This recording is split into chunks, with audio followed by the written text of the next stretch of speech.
Donc pour commencer, je vais présenter l'association parce que tout part de là. Donc Handi-toi Provence, c'est une association qui a été créée en 2002 par des personnes en situation de handicap qui avaient le souhait de pouvoir rendre possible leur envie de vivre à domicile, seul ou en famille, en milieu ordinaire, dans des logements adaptés à leurs besoins et sécurisants. Et donc, autour de cet objet, l'association n'a jamais cessé d'évoluer en fonction, bien sûr, des enjeux politiques et des besoins des personnes. Et c'est dans ce cadre-là que Direct Transition est arrivé au cours de l'histoire d'Handi-toi, on va dire 2 fois.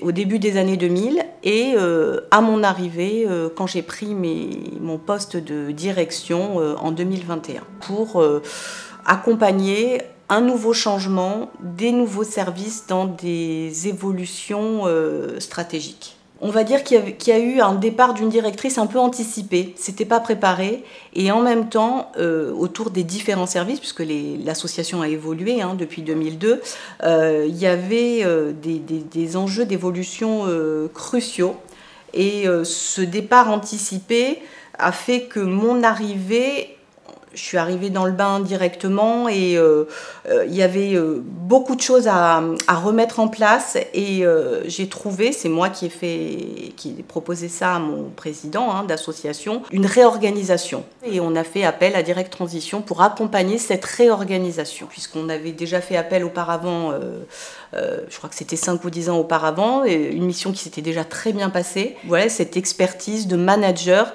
qui vient un temps donné pour capter vraiment les enjeux, les besoins et les orientations à mettre en place dans un temps limité sur notre association. Alors je dirais qu'elle a commencé en décembre, elle a duré 3 mois. Le président connaissait Direct Transition, un manager bien précis, et il l'a contactée, elle m'a contactée, parce qu'elle voulait vraiment que je sois partie prenante. Elle n'avait pas envie, parce que j'imagine que dans certaines missions, on impose les choses, et donc c'était pas du tout sa stratégie. Elle voulait vraiment cerner avec moi, évaluer comment je prenais les choses, et si j'avais envie de cet accompagnement. Donc il y a eu un appel téléphonique avec moi, il y a eu un entretien aussi, pour que je puisse m'exprimer, voir ce que j'attendais de cette mission, mes difficultés. Et ça s'est passé, voilà, il y a eu un entretien téléphonique et un entretien physique. Assez naturellement, déjà moi j'ai communiqué avec mes équipes. Le fait que j'arrivais, il y avait déjà une ère de changement qui commençait. Et donc ce changement, très vite, j'ai fait un diagnostic qui nécessitait une réorganisation. Et en parlant avec mes équipes, en communiquant, j'ai annoncé que j'avais proposé à ce qu'on se fasse accompagner. Et donc quand cette personne est arrivée, ça s'est fait assez naturellement.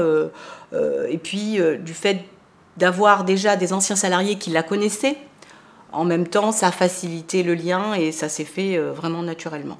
Alors c'est un bilan très positif et on a fait énormément de choses. Il y a eu vraiment une grosse réorganisation et j'ai envie de dire ça a été un point de départ pour de nouvelles choses. Alors on a restructuré des missions au niveau des services, même au niveau de la mission associative, mais ça nous a mis le pied à l'étrier pour continuer ce changement, parce qu'un changement on l'impulse et après on le met en place. Et aujourd'hui on a encore les bénéfices de l'implication, enfin de l'intervention de Direct Transition, parce que je dirais moi aujourd'hui c'est vraiment ces liens, on avait différents services qui étaient un peu déconnectés les uns des autres et on a réussi à créer des ponts, des passerelles et on travaille vraiment en transversal et ça n'a de cesse de nous animer aujourd'hui et on est encore dans ce mouvement-là.